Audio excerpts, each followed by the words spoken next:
Welcome back for Psalm 25. And with this psalm, we have an absolutely beautiful prayer that we can offer to God in times of temptation, or perhaps in times after we have maybe fallen into sin and are needing not only forgiveness, but also we want God to strengthen us and teach us how to avoid that temptation or how to conquer that temptation in the future. And so it's asking God not to let our enemies triumph over us, the various sins that come before us and temptations that befall us.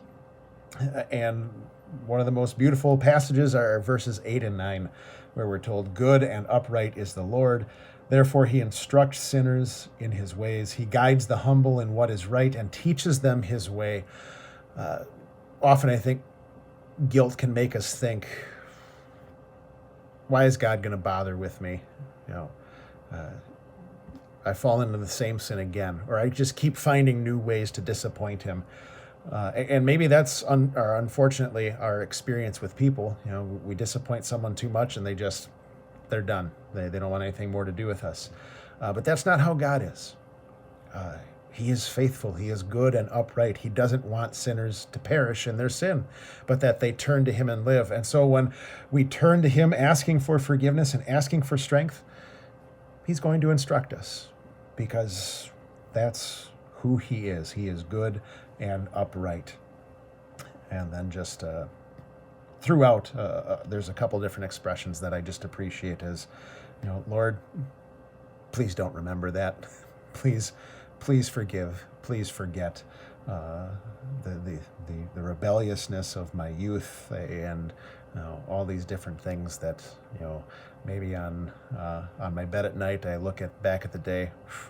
I'm only 24 hours older now, God, but please forgive the sins of my youth.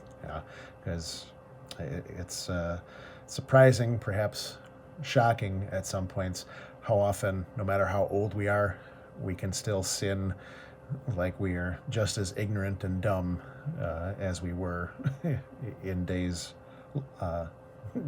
long in our past. But anyways, let's get to it. This beautiful Psalm 25. To you, O Lord, I lift up my soul. In you I trust, O my God. Do not let me be put to shame, nor let my enemies triumph over me. No one whose hope is in you will ever be put to shame, but they will be put to shame who are treacherous without excuse. Show me your ways, O Lord. Teach me your paths. Guide me in your truth and teach me. For you are God, my Savior, and my hope is in you all day long.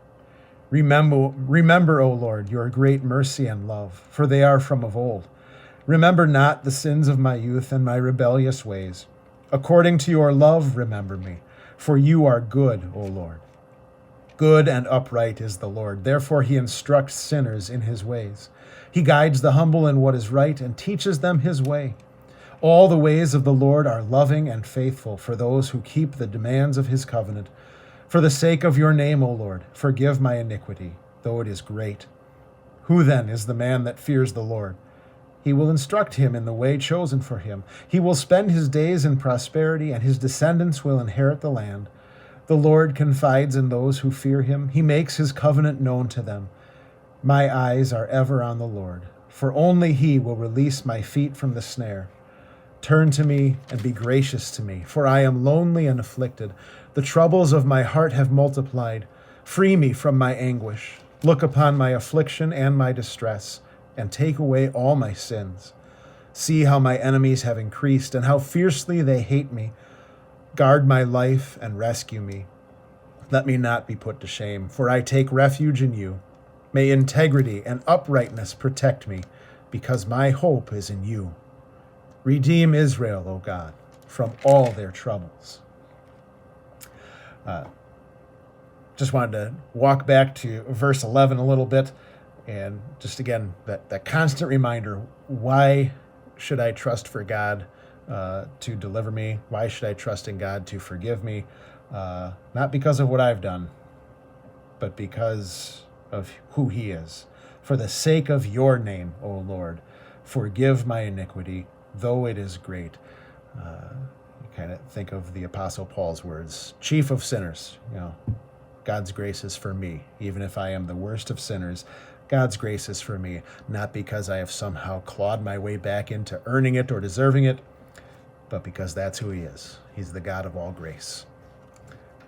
Again, I've said this a lot over the past 3 Psalms, but a real beautiful one, good one to have at the ready in those moments of trial and temptation, and certainly in those moments where we look back and know that we have fallen into a sin. May a prayer like this be on our lips constantly.